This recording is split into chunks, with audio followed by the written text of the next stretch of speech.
a software development company, and it's global. So we have offices around the world, including Malaysia, 2 in India, 2 in Brazil, 1 in Ireland. Wow. Yeah. Do you speak any other languages, Matthew? No, not my strong suit. No. Are you from coding languages? We're on Twitter. We're live on Twitter. Mm-hmm. Excellent, excellent. All right, I'm gonna head out. Y'all have a good show. Thanks, Larry. All right. Thanks, Larry. Guys, welcome. Thank you so much for having this meeting with us today. Thank you for being here. This is going to be a lot of fun. I'm excited to announce today we have a few amazing guests. We have Mike Ross. Can you believe it? This guy is the man, the myth, the legend. Love him, love him, love him. Running for office right now. We also have Matthew Kordon, and we have Ryan Brown. So guys, welcome. Thank you so much. And I want to find out what each of you are doing right now, where you're running, and also what you're running for. Just let the people know a little bit about your platform. We'll give you guys a few minutes each, and we can go back and forth. And then we'll also open up for maybe a Q&A between each of us to talk with you as well, to kind of, pick your brain, okay? So, Matthew, I'd like to start with you. We were kind of chatting just a moment ago, and I think you're already kind of like your mind's on fire. You're ready to go, and I want to hear more about your story, man. So, let us know. Sure, happy to. Right. So, I've always had an interest in computer science. So that means code development, and all that entails. And through that, I also discovered that I have an interest in video game development. So I have my own video game company. It's called Ultiagra, but that's not important. What is though is that through studying game design, I've had this desire, and this has to do with software development as well, to want to keep learning past college. When I graduated in 2019, and I attended the University of North Carolina at Wilmington. I've lived, to go back a moment, I've lived in North Carolina nearly my whole life. I wasn't technically born here, of course, as it says on Aboutpedia. I was, yes, technically born in Maryland, but spent my childhood in Raleigh, then went to UNC W, and then came to Cary, which is my district. And so anyway, through studying game design, though, I found an interest in keeping learning. And so I've studied a lot of different topics in school and out of, including history and economics and other topics like that, which set me on a road way back in the end of high school, and continued on a road into libertarianism, and recognizing the beauty of it, of people having civil liberties as well as economic freedom, and the need for both. So I think, though, what inspired me to run for office, if you're kind of getting at that, was because I coincidentally had studied so many things and have such strong opinions about how should not just certain policies be for different topics, and I'll get into that in a moment, but also that government itself has some flaws in its very design. And studying game design, you come to think about what's right for the most number of people, or for have a human-oriented experience. And I've noticed that relates to what's talked about in political philosophy. And just the importance of standing up and doing my part for my country. I've heard that in some countries, such as South Korea, I might get the details a little bit incorrect, I apologize, but if I understand correctly, in Israel and South Korea, they have a policy where people, I don't like the forced part, but are forced to spend, I think, about a year in their military. Just, yep. Yeah, is it two? One or two? It's either one or two, and I believe there's multiple countries that do that, yeah. Mm-hmm. And the general idea is just that this concept that people owe it to their country to be patriotic and to help out a little bit. And so I felt in that, though we certainly should not force anyone to do anything, but that in that regard, but that I like the general idea of people should, with their own free will, decide to do something for their country, and I believe running for office to give people a third choice, a choice that I believe very much in, our principles, is that contribution. Yeah, yeah, I mean, it's really interesting. So, what was your political background prior to kind of like figuring this out through gaming and things like that? Like, yeah, what was that like? What was your political view prior? I'm glad you asked. So I have a long history of leadership, oftentimes begrudgingly, or not so much seeking it out. I think, ironically, I think that what makes for a better lawmaker than what we tend to see from Democrats or Republicans is the mentality that I relate to Mike on this, of not really wanting to run, not really wanting power, but feeling like I ought to. I'm reminded of, say, if there's someone who's not a deep professional doctor, but maybe is somewhat trained, on a plane, and they see somebody is choking or needs medical attention, and they wait to say, is somebody else going to stand up? Somebody who's better prepared, like better for it. If nobody else will, I will gladly do it. I'll walk over and I will help this man. And anyway, so I have leadership experience in different clubs I've been a part of in high school and college.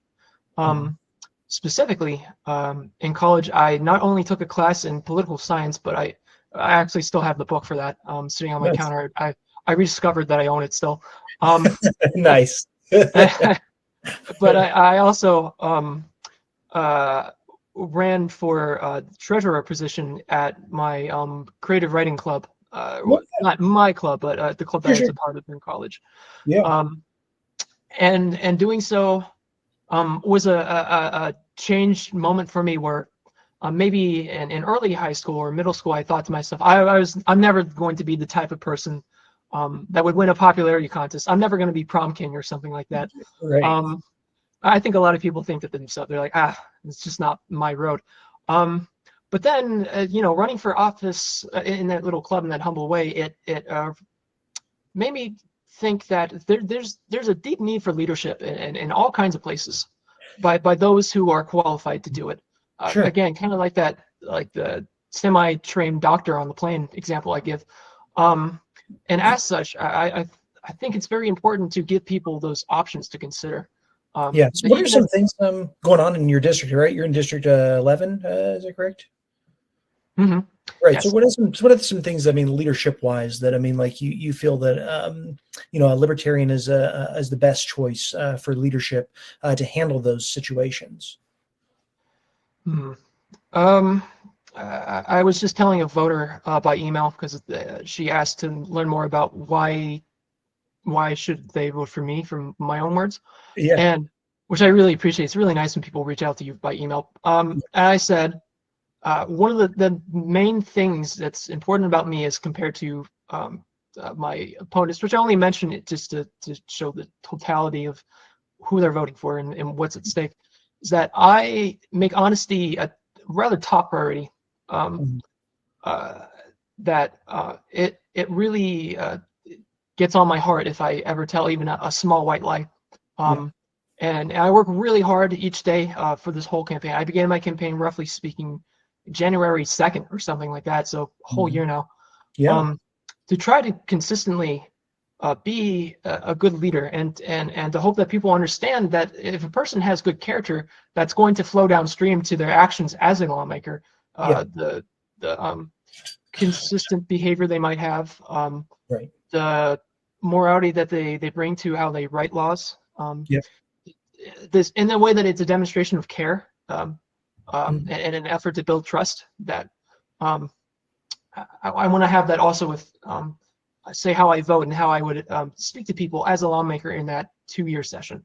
And then when it comes to policy, I feel that I'm the most sincere and consistent about liberty, of course, Right.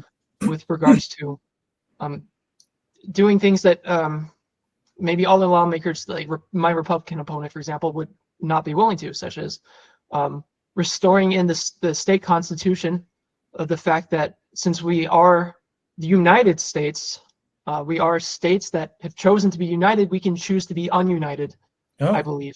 And so it should be in our Constitution that says we can, through some process, and I need time to think about this if I am elected, how to go about this best, but to be able to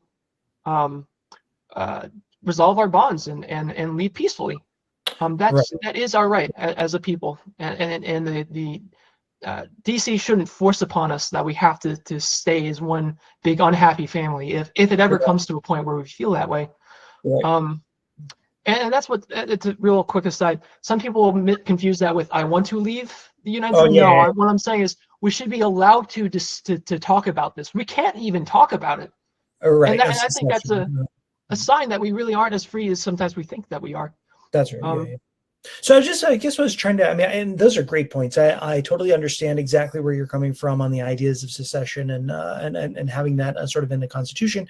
But I guess I'm really just curious, Matthew, about like your area, because you're running for you're running for the House of Representatives, right? And so so you want to represent the people of your district as a representative of Cary, and so but you also want to represent libertarianism. So I'm just trying to find out, I guess from your perspective, what are some areas that liberty is being infringed upon in Cary that you feel that you would be the best leader, the best representative of the people, and the best solution, I guess, provide the best solution as opposed to the Democrats or Republicans or socialists or the Green Party or anybody else?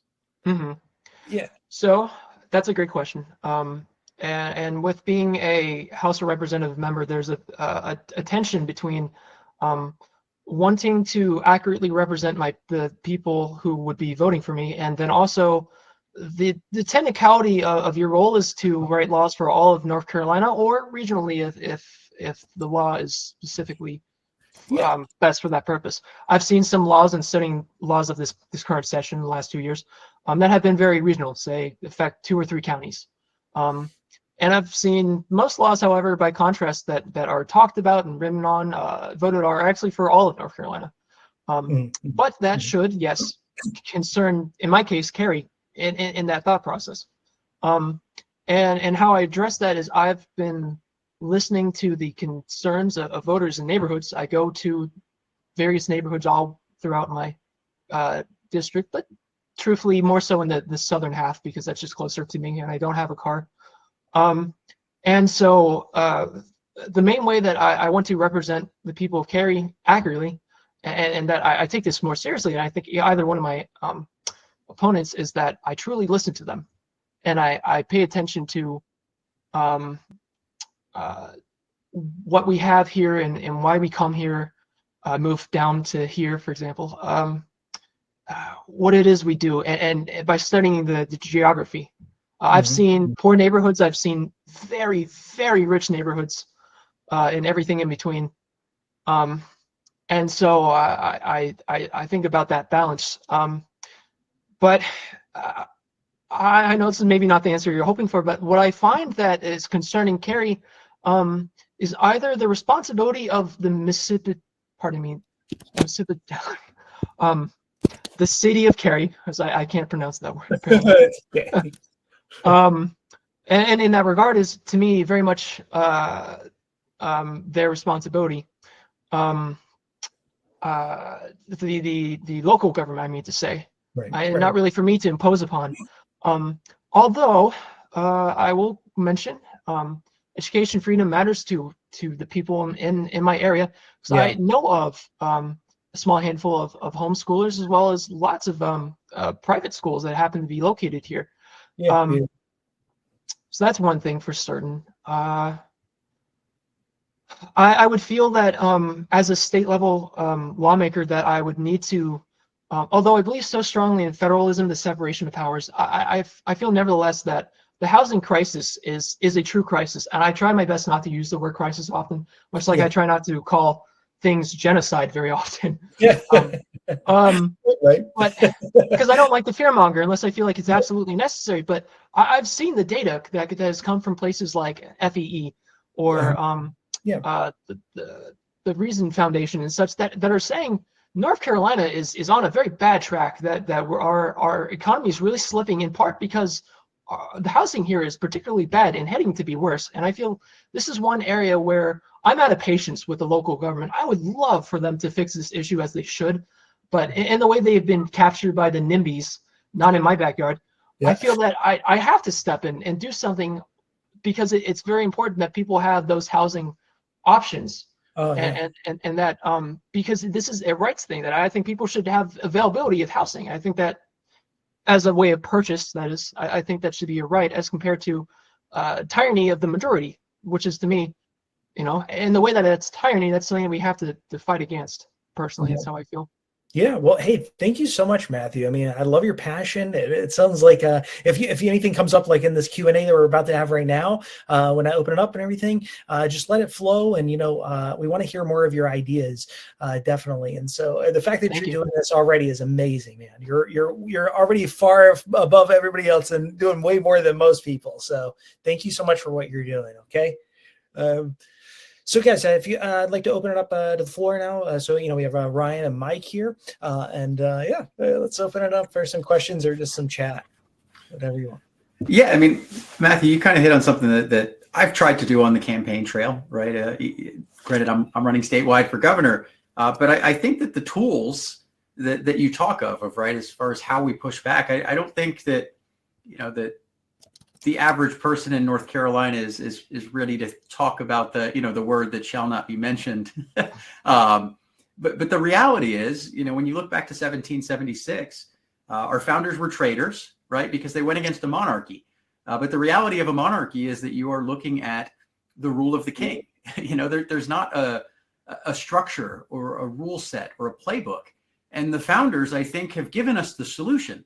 It lies in the Declaration of Independence and the 10th Amendment. What I think we need is the people to ultimately realize that the 10th Amendment is there to stop all of this, and they need to elect local leaders all the way down at the county level, at the state level, to push back on federal and state overreach.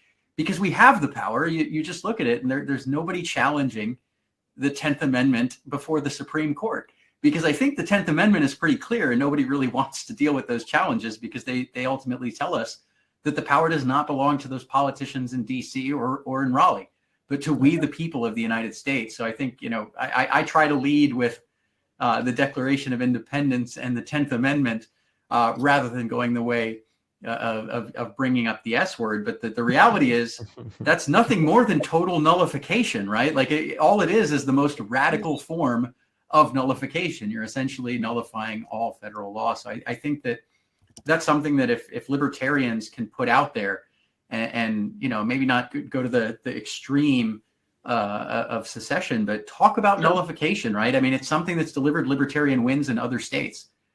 Cannabis is still illegal federally, but so many states are openly ignoring federal law. And I think that's the solution, civil disobedience, mass noncompliance. But it'd be wonderful if we would elect local politicians who actually cared about freedom and liberty and were willing to take a stand for their communities instead of just falling into this trap of going along to get the federal and state grant money and allow their people to continue to have their freedoms trampled by tyrants. That's just my only thought there. If we don't jump all the way, to the word that shall not be mentioned, I would love to promote nullification, that using the 10th Amendment, because ultimately, what I believe is that if the people are united on something, I don't care how powerful the federal government is. They're powerless against the people. You see them try to influence something when 90% of the population is either for or against something. You get that kind of unity. I think that really shows that we, the people, have the power. Yeah. So, Mike, great points there. And I love how you highlighted the positive outlook on what Matthew had said. Matthew didn't use those particular words, but he did discuss those exact things. I love the way you highlighted that, Mike. Thank you for doing that. Matthew, spot on. You see, you said something exactly. Everybody resonated. Everybody's feeling it, man. So that's awesome. So Josh, let me jump in here real quick too, because Mike is running for governor. Matthew and I are running for NCGA. But I'm going to speak a little bit here as a candidate, a little bit here as chair. But we've got the most people running for state level House or Senate in the entire country. And we've got 20% of the entire people running at country level or countrywide at that level. So I'm proud of Matthew and all the other candidates running, and I think There's it's many. something that we're actually giving the people a choice, and giving a full slate, almost, well, not almost full slate, but a significant number of people, over 1 million people, a choice to vote for someone who will, actually shrink government and nullify federal government. So just wanted to throw that in there. Absolutely. And real quick, I'm going to plug in my friends over at 10th Amendment Center. That's at 10thamendmentcenter.com. And you can find more about, 10th Amendment rights, how it pertains to the historicity, the constitutionality, the legality, the jurisprudence, et cetera. So highly recommend it. They have a lot of easy reads, fun stuff to read. That's 10thamendmentcenter.com. So Ryan, I wanted to talk to you a little bit about yours. You mentioned you gave yourself the plug, and I love it. So I want to know what you're doing. You're running for Senate, I think, in 18, or what is it? I am in Senate 18, but I am running for House 32. Nice. So, okay. Brad Hessel is our great candidate running in Senate 18. That being said, I am in Senate 32, which is all of Granville County and part of Vance County, including Henderson. So I'm running the second time I've run for General Assembly. This time I'm trying just to get the message out that, libertarians are running, we're on the ballot, we're doing things, we care about you. I'm going to events locally and telling people that, hey, there's a lot of problems out there. I'm not going to pretend to give you the silver bullet, but I do know that government's probably getting in the way of you helping yourself. So if I can help get government out of the way in any way possible or educate the people, that's what I'm doing. So it's a little hard to chair the party and run a hard campaign. So I'm not doing too much, but I am letting people know that there's a choice out there and communicating with voters where I can. So that's awesome, man. Ryan, thank you so much. You do so much for the party, for Libertarian, and also just for liberty in North Carolina. So thank you. Happy to help. Love the team I'm part of. Yeah, man. Hey, did you have any questions, by the way, Ryan, for Mr. Matthew? I'd love, if you had any questions or feedback, as far as you had mentioned earlier about that, and then I'd like to go ahead and open it up, I guess, to the floor to ask questions to Ryan. So I'll ask Matthew a question that I asked the group that I hosted Friday. So politicians have unrealistic first day goals. But if you got elected, what is something realistic that you would do? And, not promising someone the moon, but something you can actually accomplish day one or get the ball rolling on day one. Yeah, get the ball rolling is the key there. As you said, because there's only so much you can do in the first day. And I'll extend that question to maybe say day two as well, perhaps to help answer. So what I would do first, and this is an answer that often surprises people, is that I would try to change the session timings of the General Assembly, specifically because I was really inspired by something a gun activist told me, was that he really felt that lawmakers should be citizens first and then lawmakers second, which might mean that you can have a job during the day hours and then you perhaps write laws in the afternoon as if it was your second job, and that could be a possibility. So the first bill I would write would be one in which to request the scheduling of the General Assembly to be so that people can come in during the later half of the day instead of sessions being rigorously only during work hours, so that a person could not have to ask for a high wage. They can work their actual valuable job during the day hours, and then during the nighttime they can contribute as citizen lawmakers, as people who contribute to their society. Because the alternative is that people need to be paid a living wage if they're going to be a lawmaker, and that's an unfortunate thing, especially for us libertarians. We would like to see a more cost-effective solution. If there is a great solution, that doesn't have to be that. And so in the interest of fairness to lawmakers, but also to save money, which I think reflects in the way that I care very much about being frugal. I like to joke that that's kind of a Kordon genetic thing, that everybody in my family is really frugal and really good at that. I once posted my electric bill was less than half of better than average, it said, for Duke Energy. I was like, wow, I must be really frugal if I'm like top tier saving on my electric bill. Well, I'm just glad that you mentioned General Assembly as a not productive job. So that brings a little twinkle to my eye. So yeah, Ryan, it's your turn, man. We got to ask you some questions. We got to know more about what you're doing, what you're running for, and you know, more specifically, I guess beyond just letting people know in general that they have an option. I mean, like, what are some things that you're passionate about right now in the state or in your district? Either one. Yeah. So personally, I like to consider myself an amateur gunsmith. And I'm going to appeal to the over 65 vote by telling everyone that I recently got a 1911, disassembled it, and reassembled it without putting an idiot mark on my gun. So, what is an idiot mark? What is that? Due to the unique way that you take it down, a lot of people don't understand it, and they kind of scratch their gun and make it so they call it the idiot mark. But you know, I'm passionate about gun rights, and I don't just say that. You know, I'm going to pander by saying that it's actually something I do. It's a hobby of mine. You know, I've got my printer going right now. So, nice. Yeah, but might as well do it while it's still mostly legal. So, you know, that's a big one. And then the economy obviously is a second thing that I'm focused on. We've got so much government intervention in the economy at the state level that it's just unreal. We have got to get rid of some of the licensing. We've got to get rid of just the taxation, the regulation, just let people do what they want. And if there's fraud, then we can treat it as fraud. We don't have to try and regulate everything they do. And, you know, let's just be real here. We got way too much government.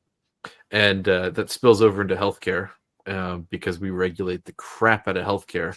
Mm-hmm. And we've got a pretty good healthcare system in North Carolina, except where we don't. And where we don't, it's impossible to get a decent healthcare system because we got stuff like certificate of need laws and a weird public-private, you know, entanglement of government. So, you know, those are my big three things. So, you know, gun rights, obviously, because it's something I'm passionate about. Economy, because it affects everyone along with healthcare. So, yeah, absolutely. And, you know, if anybody wants more information on the certificate of need laws and various gun rights laws, I definitely recommend johnlocke.org. They're a John Locke Foundation here in North Carolina. They have fantastic information about certificate of need laws and other red tape laws, especially in housing. That's a huge one. Do you have any recommendations of any organizations or websites for gun rights? I guess Gun Owners of America. Yeah, so there's the usual GOA, FPC. There's some new guys on the block, National Association of Gun Rights. I don't know how new they are, but I've seen them recently. Yeah, so you can get those websites and let us know in the audience as well. You know, so that way, you know, more people in the audience can stay in touch with what the laws are and what the rules are with gun rights. Yeah. And if you're in a non-permissive environment, which thankfully is not North Carolina, but you know, if you want to keep guns free in the states and you know, push back on any gun control, we can. Well, I'll link you to some places where you can find your own 3D printed file or 3D print files, and you can basically claim your 2A rights no matter if the government's prevented you or taken them from you. So nice, I love that. Keep it a little radical, you know. Well, it sounds like we have two anarchists in the group so far. I'll spin my camera around. You can see my ANCAP flag. Nice. That's awesome. Hey, so yeah, that's what I now talk to Mike. I'm going to bring it over to Mike, and then we'll do some Q&A as well, and then we'll open it up for an open chat and kind of get our, you know, just close it off with that. So, Mike, let's talk about you, man. You are running right now, dude. You are running. So let us know everything about what you've been doing. Yeah, and I guess the Fire the Uniparty. That's not against the Libertarian Party, is it? No, yeah. So let's start with the website. It's firetheuniparty.com, where you can look at my official platforms that I've been running on. But I do want to highlight a few of them. You know, and I want to steal Ryan's wonderful question since Matthew got to answer it, because I as governor, I would have the unique ability to actually do something on day one. that could truly make a difference on day one. And that is, I would be the pardon governor, and I would single-handedly end the war on cannabis in the state of North Carolina. Because every day I would ask for a list who was arrested for this, where there's no victim, no one was harmed, and I would just pardon them. And if you do that every single day, the war on drugs would end, because police would stop enforcing it, because they know that this radical governor decided to do that. So as far as issues, right, the ones I'd want to mention is, I'd be remiss if I didn't mention education. It's 60% of our state budget, right? That's the reality. 60 cents on the dollar that the state of North Carolina pays goes to education. And what are we getting for that? I would argue we are getting a very, very poor education system, and we are not getting education outcomes that are remotely acceptable, in my opinion, for the future generation of North Carolinians. Because as a financial planner by trade, I'm a nerd. I'll geek out in spreadsheets and I'll look at the math. And the reality is, between federal and state dollars that we spend on education and an average class size of 25 to 30 students, we're spending between $300,000 and $400,000 per classroom as it is today with the status quo. And of that, the teachers are maybe making $60,000 of that, despite the fact that they are the producer. They are the one that is providing that service, yet they're getting a small fraction of what's there. And I think that the reason all comes down to the fact that the government has a monopoly, right? We have the ability to opt out of that monopoly as homeschoolers, which I do with my family. There are private schools for those who are able to afford that. But for many North Carolinians, they are stuck with their local school, and that is all that they get. And despite the fact that we're paying that, I do know that the free market and competition can drive down those costs and provide a better educational outcomes. Because when I think through that system, again, we're seeing 25 to 30 children hoarded in a classroom in a building with 1,000 others, tons of money pouring into that. And the reality is, if you just allowed teachers to compete for students, get the government out of that equation, you could have a teacher who takes 10 kids from their neighborhood, sets up a small micro school, caters that education and small classroom size to those individuals. If those children have special needs, teachers can choose to work on, towards those special needs, not being tied down by government bureaucrats dictating curriculum. And if you have that free market in education, what I know is 20 years down the line, we'll have the best teachers on planet Earth who have flocked here to build their careers. We'll have one of the most educated populations in the United States. And I think every other state would be mirroring what we're doing in North Carolina. So that's the one thing I would be remiss if I didn't mention, since it's such a big piece. Another one that I want to mention is, just because it's personal to me. I got my start as an activist. I saw my local government doing something horrific to regular people. And then I saw that we, the taxpayers, were paying for body cam footage as well as the defense and everything else. And the government was hiding evidence. To me, that whole system requires transparency. Government is supposed to work for us. We're paid for it. The General Assembly sold body cam laws as a transparency effort. And the reality of it is they are used to protect the police. If the police are in the right, the body cam footage gets shown to say, hey, we're in the right. And if the cops did something wrong, they will fight tooth and nail with unlimited resources to block it with all the power that they can. That is not right. So I said, okay, we've got this big camp where you've kind of got this blind back the blue and this all cops are bad camp. And I don't think that is productive to think in that polarizing, divisive way. So I look to solve that, right? What do we want? We want our law enforcement professionals to respect the Constitution, to respect due process, to not terrorize people and violate the law. So we need to do things like end qualified immunity, end civil asset forfeiture, where you're taking more money than criminals do, right? The government is taking more money from the population than criminals do in the form of civil asset forfeiture. End that. End the risk to the taxpayer, because when a cop does something bad, shoots somebody and costs the municipality a million or $10 million lawsuit, unlike the federal government, they don't have the Federal Reserve to just print that money out of thin air to pay for it. They're taking that from local municipal budgets. That's the stuff that we're counting for our roads, for our water system, for our bridges. So getting that liability off of the taxpayer, so that if someone makes a mistake who works for the government, it's not you who gets screwed, because that whole system puts all of the risk on the taxpayer, none of the reward. So I think we have to get those libertarian ideas out there. And then at the same time, I think we have to treat that profession and heal the divide properly. So a lot of libertarians, maybe get upset that I call for a raise for police officers. I do. I think it's crazy if you want someone to go out there and put their life on the line, going after rapists and murderers, and you want them to do that for like $3,000, $4,000 a month. I don't know too many qualified, talented people who would want that. But if you pay them professionally, reward them, but tell them that with this additional training, additional mental health, all of the things that I'm calling for, we're not going to ask you to go enforce all of these victimless activities, but we're going to hold you to a higher standard. I think most North Carolinians fall there. And then I'm going to tie that in with the other one that's kind of front and center on my website. We need transparency in the government. From the General Assembly being able to classify their own documents that the GOP snuck in there in the budget, all the way down to nonsense where courtrooms across this state are banning your First Amendment right to film public officials doing their job.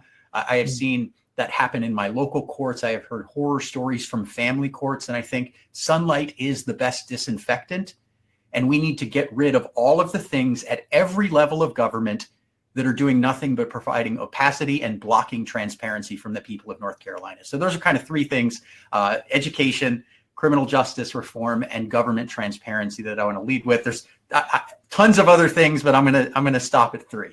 And that way we can keep talking, and I don't finish the whole, the whole live stream. Applause. Oh man, I gotta open up the floor on that one, dude. That was awesome, Mike. Love what you're saying. Love what you're doing. I think this is totally different from what everybody else is doing right now. Who's this other Josh? In California, when I lived there, we had something called the Battle of the Joshes. I'm just saying we can consider that here in North Carolina. So Matthew, Ryan, if you guys have any questions for Mike, we need it. We want to hear what you guys have to ask and hear what Mike has to say. Well, I was just wanting to ask if you would say there was a distinction between the police and the criminals, but no, I'm just kidding, Mike. But no, I do love the pardon in chief, role of the governor, basically, right? You have a lot of power to say, hey, this is not what we're going to focus on in the state. And I think that would be one of the often underlooked things that a libertarian could do in an executive role. So I appreciate the fact that you're messaging on that. Yeah, I mean, we have a weak governor model in the state. There's no line item veto, but that's one thing that, as it sits right now, a libertarian governor really could do. Could end the war on drugs in the state with no help from the legislature. Hopefully everybody who's voting for me is looking at the wonderful General Assembly candidates who are libertarians, so there will be less resistance and outrage from the legislature. But yeah, I mean, that's something I think we really could do. And similarly, for all of you listening, some libertarian sheriffs might even be able to pull that off in their counties if I'm not able to pull this off as governor. Because again, leaning back on that 10th Amendment, take back your communities.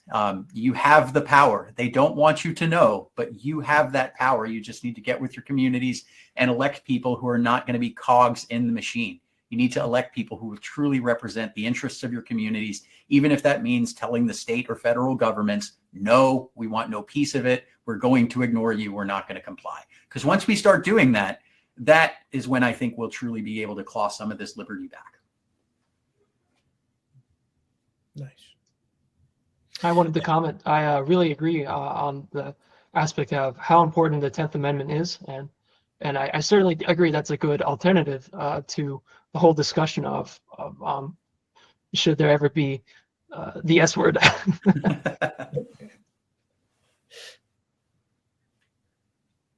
Awesome. Okay, so guys, I mean, I guess we have all the questions asked now. If anybody has any other questions, feel free to chime in at any time. So now I kind of want to move it over to maybe some heated topics here currently in North Carolina, or maybe within your district with some of this stuff running. I know right now there's been some sort of a soap opera drama going on here in North Carolina with some of the people running for office. And so Mark Robinson and some others. Maybe if you wanted to chime in on any of those and how you would handle it differently, and maybe some of the things that some of your opponents are saying and how maybe you see it differently and how you would approach it differently. Yeah, I mean, since you mentioned the two puppets of DC that I'm running against, I just want to jump on this one real quick, Joshua. So, I mean, the reality is when I set out on this campaign back at the Libertarian Party of North Carolina convention last year, I wanted to run a campaign on policy, on issues, on the things that the Republicans and Democrats are doing in our state that are screwing over you, North Carolina's taxpayer. Because if we could have an honest conversation about that, and I can tell people the truth, I don't think either of my opponents are willing to tell the truth because they've certainly done a whole bunch of lying to the public throughout their campaigns. But I think the problem is the state of politics, right? What have we seen in this governor race? Attack ads from both sides. And none of them are talking policy. If you are a voter in this state, I feel like you should feel like the Republicans and Democrats are insulting your intelligence. And that to me is the biggest insult, that someone who's claiming they want to represent you is not even willing to tell you the truth about what they believe, what they want to do. All they want to do is fearmonger and divide you against your neighbors while giving you awful candidates, because so much has been said about Mark Robinson. And I didn't think he was a good candidate even before the primaries, which is probably why he didn't debate Dale Folwell or anybody else. But, you know, his campaign imploding, I'm just going to, you know, I guess take some of the benefit from that. The challenge is that I see is that the media is ultimately just propping up Josh Stein. And the reality of what I've seen, not only as an activist before I was running, but even as recently as a couple of weeks ago, is Josh Stein is just as bad, if not worse. And I say if not worse because I honestly don't know. He doesn't actually tell us anything about what he wants to do, right? Mm-hmm. I got my start as an activist. A disabled, homeless veteran had his service dog tased by the cops. And I thought, what's the most logical thing to do? Well, we have a Democrat attorney general. This is checking off a whole bunch of boxes that benefit, or, you know, that Democrats pretend to care about. So we wrote a nice letter to Josh Stein, which I guess either never made it to him, made it in the trash. We never got any kind of response from Josh Stein. So he puts himself out there as he's some kind of hero for marginalized people. And his reality, at least from what I've seen as someone helping regular marginalized people, is simply he's not really there. He's just a career politician who's in it for whatever they're all in it for. And I saw it happen even more recently. I went to an event in Durham, and there were over 1,200 people there that were primarily, progressive church-going folks. It seemed like it should have been a pep rally for Josh Stein. And he sent a representative with a letter addressed to the wrong group.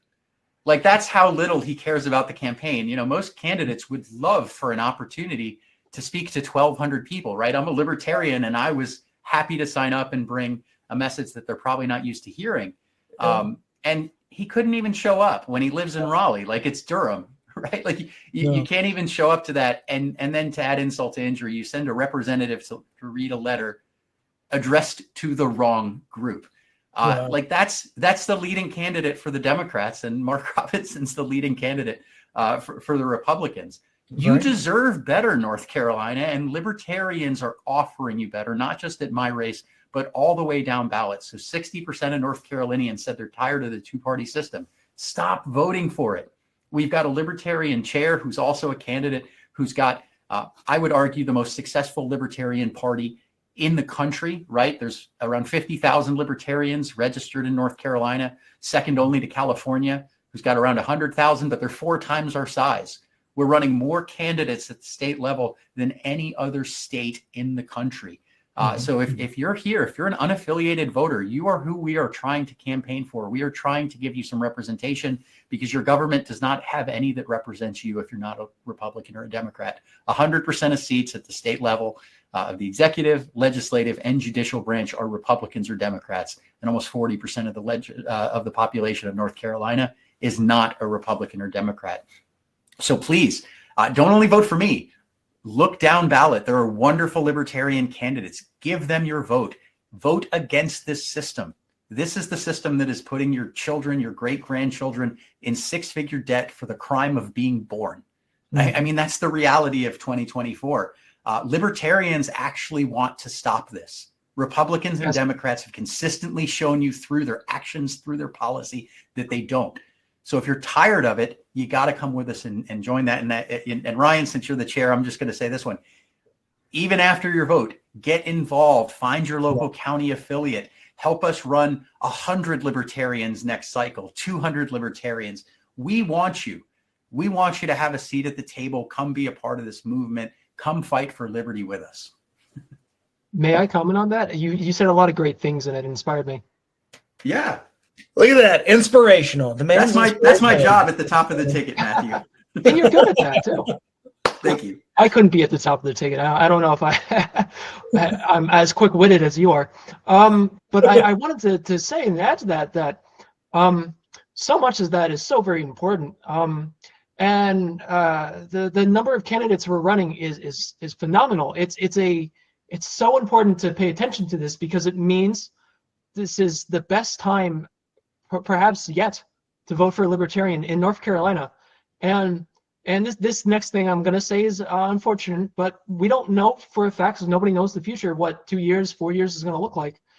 And why it's so important to vote for the libertarian right now, on November 5th, if you haven't already, is because libertarians can accomplish a lot if we get elected together. It's hard to get much done if you're the only libertarian in, say, the state house, as would be me or, say, Ryan, if in a hypothetical in which only one of us are elected. But if all of us get your vote, not just Mike, who certainly has earned it, then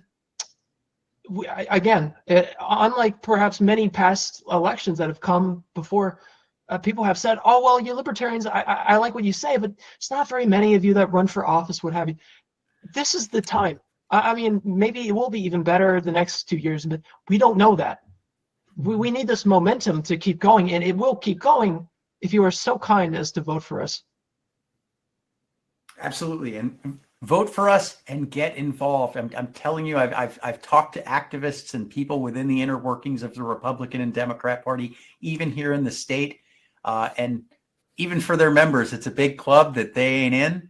I'm telling you, the Libertarian Party of North Carolina, welcomed me with open arms as a small L libertarian in 2021. And now I'm running for governor. I'm telling you, you can come get involved. You'll be surrounded by wonderful people who will tell you the truth. We may disagree on a whole bunch of things, on little nuanced policies, but seriously, find a after this election is over, find your local county Libertarian Party, get involved, go to a meeting, come check out our state Libertarian Party, because we are building a movement across the country, but especially well here in this state. More and more people are waking up to the fact that the uniparty does not work for us. It works for the special interest groups. Who's going to win the election tomorrow on Tuesday? I'll tell you. Boeing, Lockheed Martin, Raytheon. They're going to win, and that's why they're donating to the uniparty candidates on both sides. BlackRock, right? Like, don't get Halliburton. Are going to win, and you, as a taxpayer, are going to lose. But it doesn't have to be that way. There are so people follow the fighting. stocks, please, ladies and gentlemen on the audience. Please go ahead and start following the stocks. Yeah. So I mean, I would just say this is a long game, right? We didn't get $36 trillion in debt in an election cycle.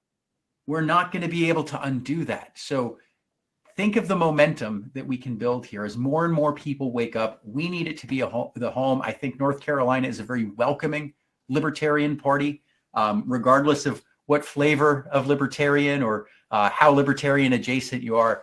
Come on, we're a big tent party here. As long as you're fighting for liberty and voluntary interaction between people, this is the place to be. And I think that we're going to build something. And what I'm truly happiest about as someone who's gotten involved with this party and met so many of our candidates is the same way I hate the special interest. All of the libertarians that I have met also hate the special interest. Like it's on a principled level that we believe that should not be directing our politics, and that it should be you, the voter, the people of North Carolina, that are directing our politics. And the way I see it, we're the only candidate, the only party that gave you a governor candidate willing to talk about issues with anybody and tell you the truth. We're the only party that gave you an auditor candidate who's qualified. The Republicans and Democrats literally gave you partisan lawyers. We put forward a qualified accountant, top to bottom. I'm telling you, we are the place to be. Watch the movement. Come get involved, because I truly think that North Carolina is set to be a leader in liberty within the Libertarian Party.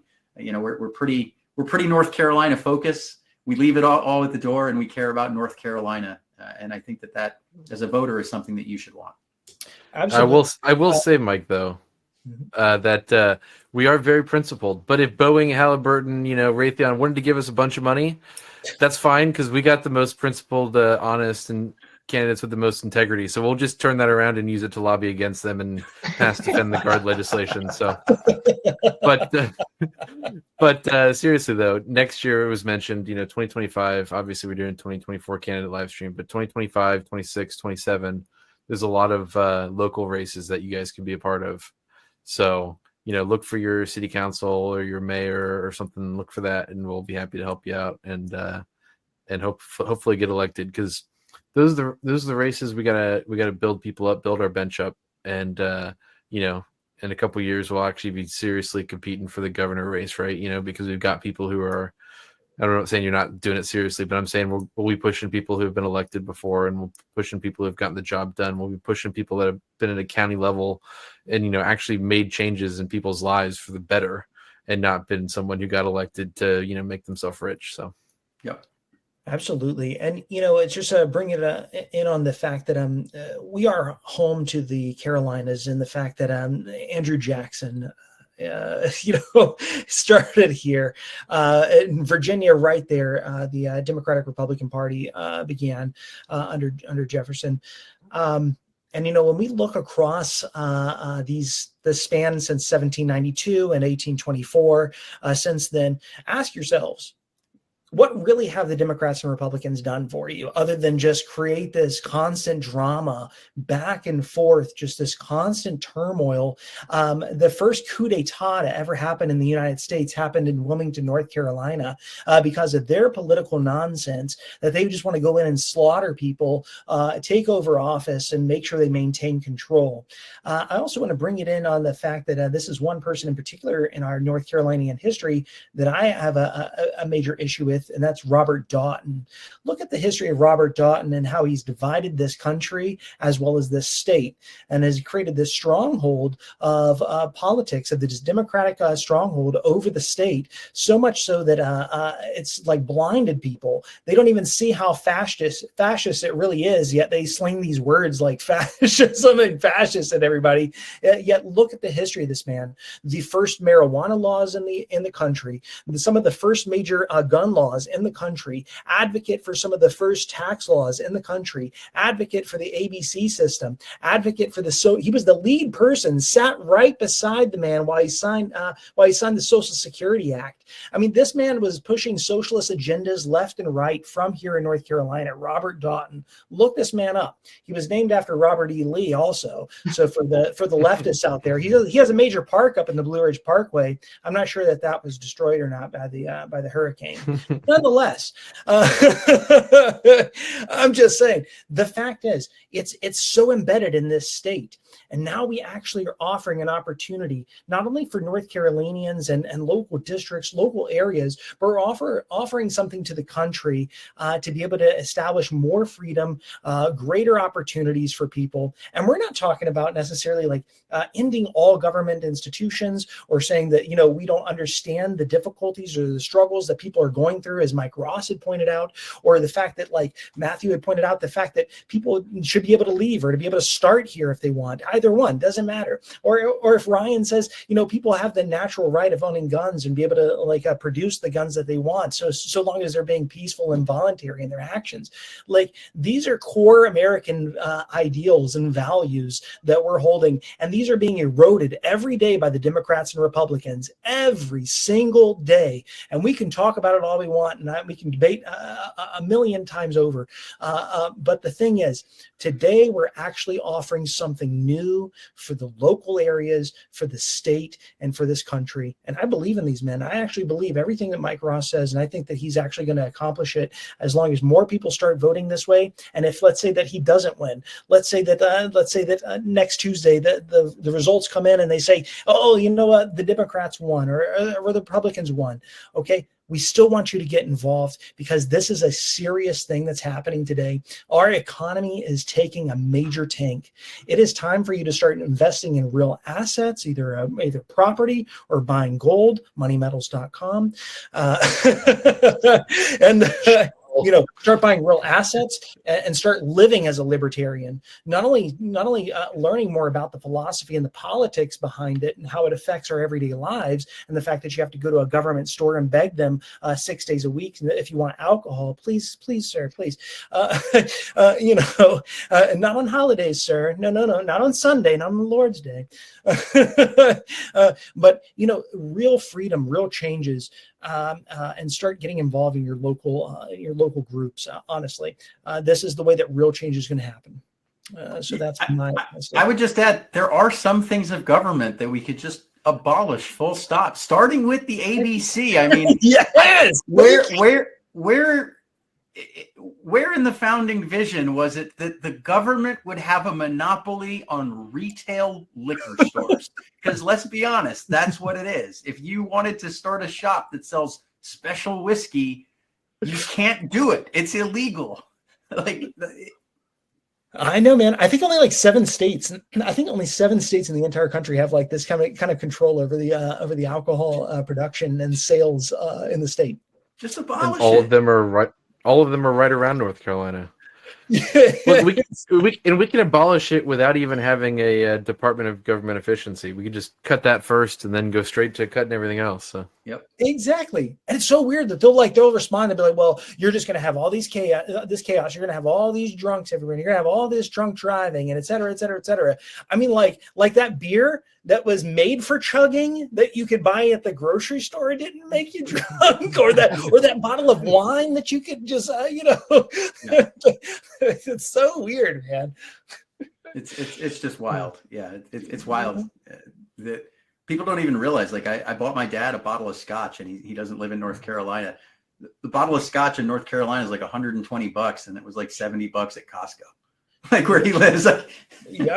Yeah.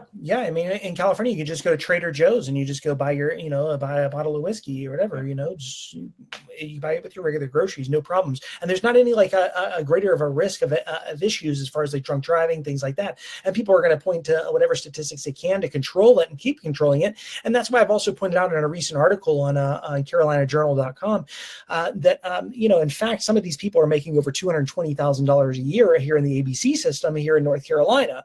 Of course, these people don't want you to take away their jobs that they would never get in a retail environment.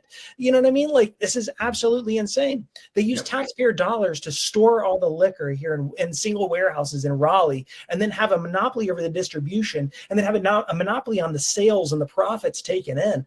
I mean, it's insane. This state was a home of NASCAR.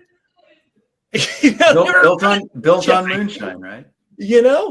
I mean, why would even NASCAR stand behind that? Why are they let's let this happen? I mean, this is ridiculous, honestly. So honestly, I think that the Libertarian Party, like what you're doing, Mike, even beyond that, even just education, simple opportunities of it doesn't have to be about alcohol. You're actually offering people an opportunity to teach their children and make the world a better place. Yeah. I mean, that's just one of those examples of why is the government doing that? Right. I mean, there's so many things, and it's not a North Carolina one, but why do we have the resources to send a massive task force to go execute a squirrel and a raccoon? Right. Someone had a squirrel. Is that really what we need to use our taxpayer dollars on? This guy on TikTok rescued a squirrel and a raccoon. So we need an armored SWAT team to go in and detain him and harass his wife for her immigration status and ultimately execute a squirrel and a raccoon. I don't know about you, but I want a government that's small enough that it doesn't have the time, resources, or personnel to do stupid stuff like that. The fact that it's doing stuff like that is just the most blatant example of government way too big and focused on things that serve no interest to regular people. Yeah, Mhm. Matthew, go ahead, Matthew. Something very similar to that. That story you're talking about, the squirrel in New York City, of course, but something similar to that happened in Raleigh just 2 years ago, actually. Oh. A person on, I think it was Instagram, was a self-trained. Well, actually, I don't even think he was self-trained. Even I think he had some genuine training from others. Snake handler, and so he got famous on Instagram, resident of Raleigh, for handling snakes. And snakes are very important to him because he claims that spending so much time with them, I don't remember the reason why or if it was stated, but it brought him to God. It gave him a faith in God, and so in other words, it was very sentimental and deeply important to him. It was a matter of religious freedom to him. That spending time with animals and understanding animals helped him to see it in a new light. And so one of his snakes got loose. I think it was like a small snake that it wasn't even poisonous or anything, and it slithered into a neighbor's yard, and then the neighbor cried bloody Mary and called the police, and then they said I think what happened was they took away this young man's I think younger than I am actually, took away his right to or his confiscated the pets that he had, which happened to be snakes. And it was vaguely maybe not legal. So I think what happened was he tried to fight back, and then around that time, the city of Raleigh suddenly, conveniently, passed a law that said you can't have snakes in Raleigh. For the first time in history, we can no longer have snakes as pets now. I remember a time when I would talk with my father about I was interested in having a small non-venomous snake as a pet when I lived in Raleigh, and this was before this rule came into effect in 2022. So I've seen in my lifetime one of these examples of my civil liberties being taken away. Wow. Good I mean, point.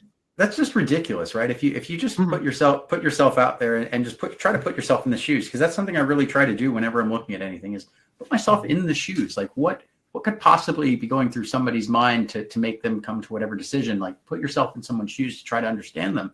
But what would upset me is if I was someone who was waiting for justice, right? Mm-hmm. Someone who was harmed, who had their property stolen, who was assaulted, who had a family member killed, because there's millions of people that fall into these categories.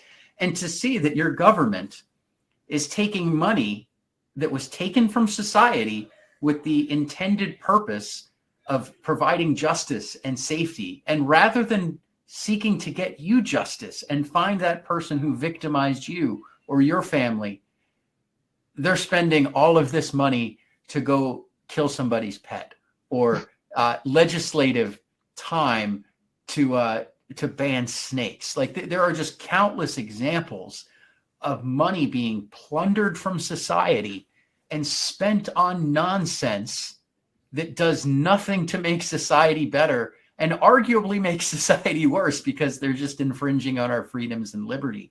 And it always comes back to this. I think that the solution is decentralization and nullification. We need to get our local politicians, and I know this sounds radical, but we need to elect strong-willed people who are willing to go to the politicians in Raleigh or DC and tell them no. I don't care if you're going to threaten our funding or no. And I would just tell you, in your municipal elections that are coming up next year, go get to know the candidates in your communities and ask them the hard questions. Will you be a warrior for our community, or are you going to be a cog in a machine? Because I don't care what party you're with. If you're going to be a cog in a machine, you are part of the problem. You are useless to fighting for liberty. And I want to know so that we can run people against you. Good point. And let's be honest. The Second Amendment was made for those types of responses when the government tries to overreach on you. So I'll say that as a little, be a little radical on here. But the Second Amendment was not made for hunting. It was not written in a time when we were hunting. It was written in a time of revolution and with the complete understanding of government overreach. So again, I'm not advocating force, but the next time the government tries to hurt you or your friends or your family or anything else, then that's the reason the Second Amendment was made. So don't initiate force, but protect yourself if needed. Fair enough. Fair enough. I think a lot of people are scared to make those kind of statements. Hey, I'll be the bad guy. It's fun, but it's not just because I'm doing it just to say something, radical or something that people, might take offense with. But it's the reality, right? The government will kill you for what you say, and so yeah, and I think that's it's the radical. That's the radical thing. Not saying the statement "Don't initiate force, but protect yourself." But the radical thing to say is the government's the one that's doing the initiation of force. The government is the one who will kill you for what you say. Or isn't that crazy? If the guy up in New York who had a squirrel pet, right? If he would have resisted, the cops would have shot him and killed him. Just and then straight up. We were scared, or we thought he had a gun. I mean, what if a citizen said the same thing? Oh, I was scared. Oh, I thought he had a gun. I thought he was pulling his gun out to kill me for some reason. You know what I mean? Like, why is that not an equal thing? I mean, we're not in the Roman times where we're just killing each other left and right. Everybody gets death penalty for, that soldier didn't charge, we need to kill him. That person didn't stop the person who didn't stop the person, we need to kill that person too. You know what I mean? Right. It's insane that our government can have such a stronghold over us that they can kill us and harm us and do all these things. And then yet when we say something like you said, Ryan, like, as simple as that, like as simple as, hey, we can defend ourselves, we have that right, that's considered radical. Well, I would just say when I tell you that vote for and elect courageous people who will tell you the truth. That's right. The fact that Ryan Brown is our chair, I think that tells you that us libertarians of the Libertarian Party of North Carolina practice what we preach. Well, and so here's the thing. Someone said this about voting recently, and it was not original to them, but it came to me. We use voting and ballots in place of bullets. That's right. Because otherwise we'd be trying to force, our will on people with bullets and violence. And so I think it's actually incredibly important to vote for people who will, one, not try and control your life and not, try to impose government on you. So, voting for libertarians is basically voting for people who are, willing to stand up for what's right, but they're not going to go after you for, control. So, we don't have to have violence, and I hope we don't. And no one should initiate violence. But the reality is that there are plenty of people out there who want to use the force of government to take over and control your life. And so if you vote for libertarians, then hopefully we don't get to the point where, people feel like they have to take matters in their own hands. So, I think it was Frederick Douglass that said something like that we have the ballot box, we have the jury box, and we have the bullet box. It's the cartridge box.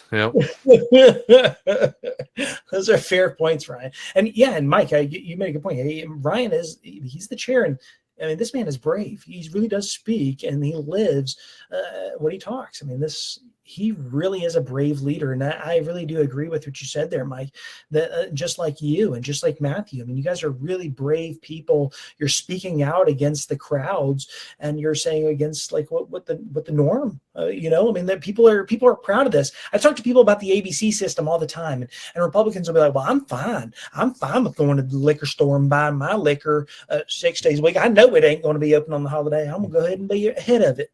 And I'm like, you understand like how you're accepting to be passive to these laws. I mean, that's such a weird mentality to me that I'm just gonna, I'm okay with being, oh, please, sir, please let me just pay you extra. I already paid you my taxes and you already have a monopoly on it. Won't let me make a living and make a business out of it, but I sure do want to just pay you more. That's weird. Passive. Well, hey, let me tell you this. I'll keep throwing some fire because, apparently that's what I'm doing. I'm just jumping in, throwing the radical stuff. But, you have the mentality, you're making a caricature of someone who's willing to pay and, willing to concede and whatnot. But it's really tough to get elected as a libertarian. Obviously, we know that. But we still can increase our freedom. Yeah. And we can do it outside of the system, right? I think ultimately, and unfortunately, because it's probably going to be a little messy, I think the system is going to have to be broken by gray markets, black markets, and secondary institutions.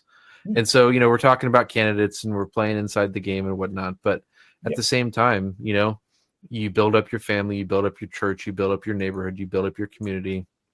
You do all of that. And that's the real, that's what's going to be there when something like Helene comes through, or, if say we have, a massive internet outage that lasts 3 days, right? There's things that are going to have to be present when the bad time comes around, and those are the things that libertarians can work on. So again, vote for us, obviously, right? I'll petition for your votes because they're important. They send a message to the system, but ultimately it's probably going to be outside the system where we truly make change. Good point. 100%.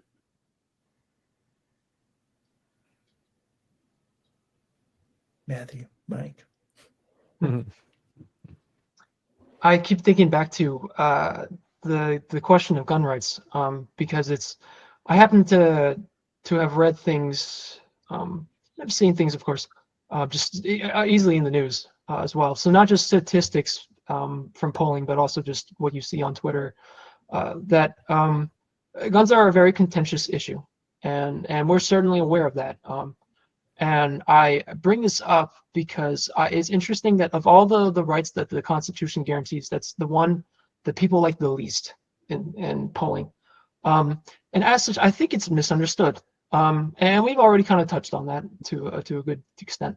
But I firmly believe that people should not be afraid of guns as a tool for self-defense or for change when it's the right time, which is what defense often can be or is. And what I mean by that is I think people, when they think of guns, they also think of, well, if you make guns legal, then you're allowing for people I don't like to potentially have guns, and that makes me really uncomfortable. But and we hear you, but the thing is that guns are a way in which everyone can defend themselves against the evil element that in your day-to-day life, which we don't see too much of in Cary, where I am personally, but that because the thing is, and that's largely true of everywhere, that there are more good people than there are of bad people, and bad people will get guns through the black market. But if we make it legal, then it's easier for you to be able to have a counter to that. I'm sorry to tell you, martial arts and little knives are not a very good counter to a gunfight.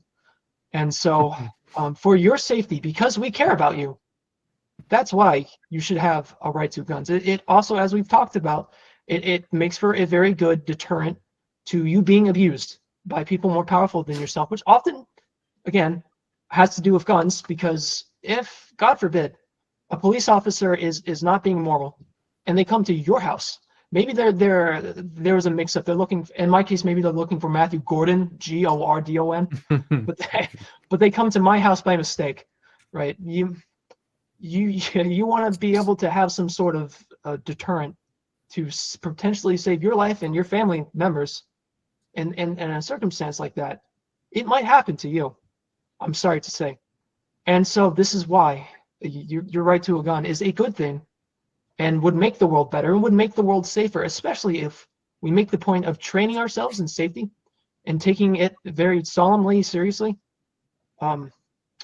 It would, I think, bring peace of mind to a lot of people, certainly, and it's important. And Ryan, since you're more an expert on the subject than I am, do you have anything to add? Yeah, no, I mean, so I'm a guy, thankfully. I'm probably stronger than, half the population or whatever. But if you're someone on campus at a college or something, you're 18-year-old, 19-year-old, you're not strong, or you're a woman or whatever it is, a firearm is the equalizer, right? So I mentioned the 1911 earlier, right? There's the old saying that God made people equal, and John Moses Browning made them all, or what was it? I don't remember the saying, but anyways, the point is that a firearm can be an equalizer when it comes to self-defense and everything else. And so, yeah, if you're on college, under 21 right now, or live on campus, you're not even allowed to own a pistol. And so how are you going to defend yourself if just someone else comes around? So, thankfully it's a rare occurrence, but it's still something that happens every day. So. Very true.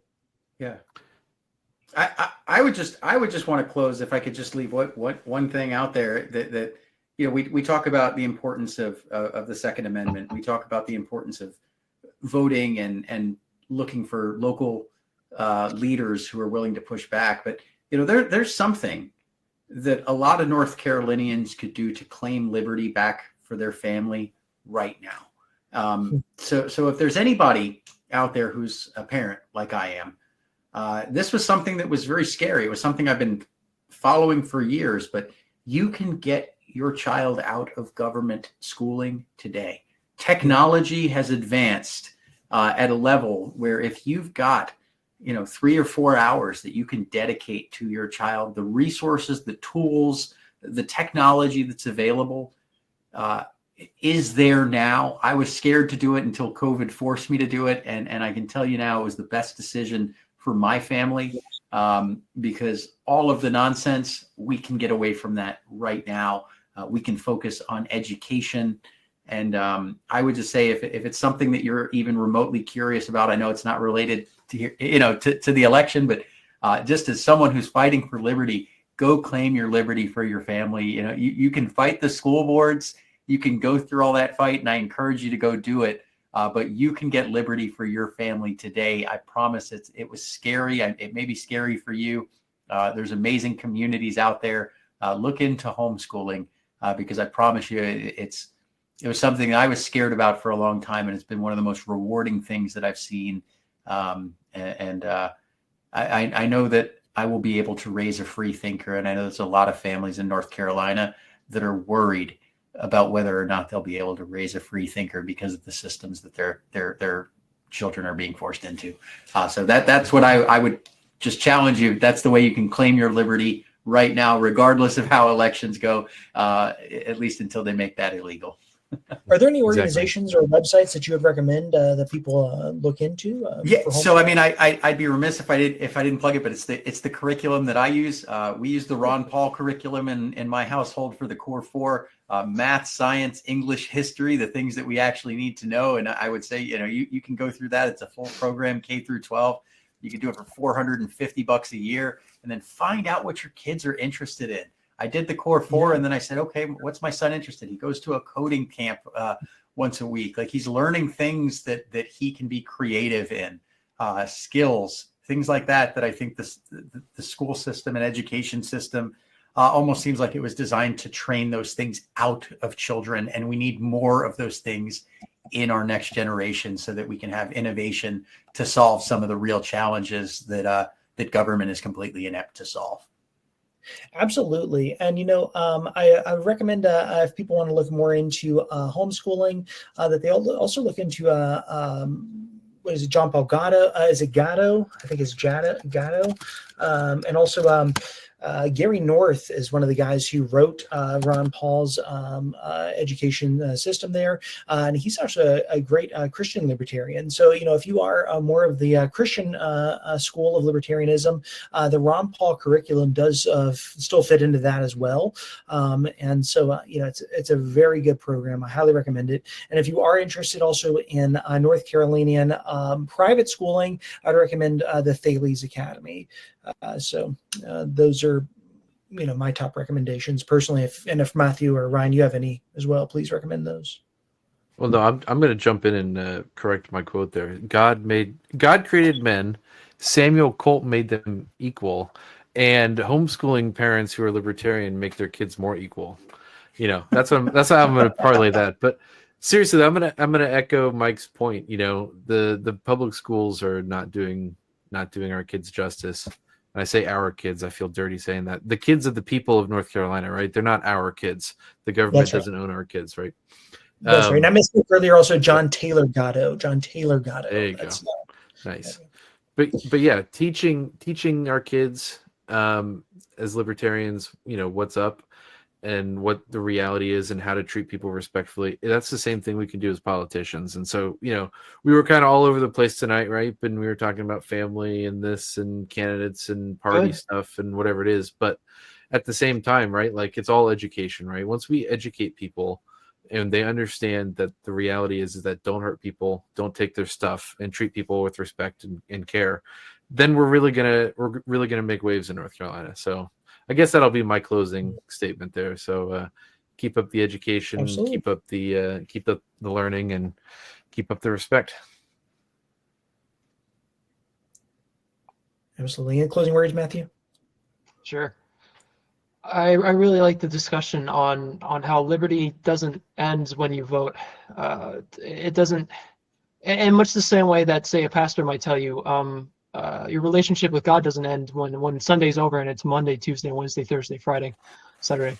In the sense that if we want liberty and we want freedom and we like these things and we want a good economy and etc., then we can't be satisfied with just voting.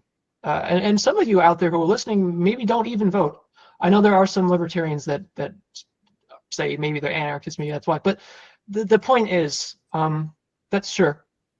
But for the rest of the time, when it's not a big election cycle, when it's not the October before the election, we still need people to have conversations in our communities to reach out to people and to spread the message and to of course to go about it rationally, but with that being said, to treat it like it's a religion and to evangelize, I mean to say, because we care about it so much. And if we're confident in it, and if you're not, then you can read up on it until you are confident, because it will make you confident. Then we should be trying to do more. I think about sometimes, like, what if I was to start a libertarian book club? Read, say, Reason Magazine if a book is too much reading in a short amount of time, or something like that. These things, if we got together and we had discussions, I think it would motivate us to really bring about a better world. So that's my advice to you.